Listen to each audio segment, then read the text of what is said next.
Kimdirlar bu qizilg'ishda pishmagan desa bu sariq turli odam bo'ladi, bu pishgan ish bo'ladi hozir. Ovozni eshitib turganlaringdek o'ta mustahkam pastga otib sinab ko'raveramiz.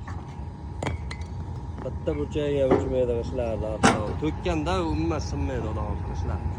Bu 10 mingtalik mashina tayyor bo'lyapti. Bu mashinamiz Quva tumaniga ketyapti. Quva tumanida ko'rmoqchi bo'lganlar pastdagi raqamlarga bemalol aloqaga chiqaverasizlar, lokatsiyalarni beramiz, bemalol o'tib ko'rasizlar.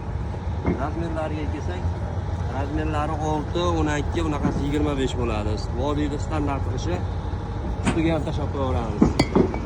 Ko'rib turganlaringizdek eng baquvvatdan ishlarda eng arzonlardan qo'yganmiz 750 so'mdan zavodning o'zida. Kelib olib ketishlari mumkin, olib borib bersak, yo'l kirasi qo'shiladi. Yo'l kirasi kilometrlari yaqin uzoqligiga qarab qo'shiladi. Hozir Quva tumaniga 920 so'mdan yetib boryapti. Bemalol aloqaga chiqaverasizlar. Kelgusi videolarda ko'rishguncha xayr, salomat bo'ling.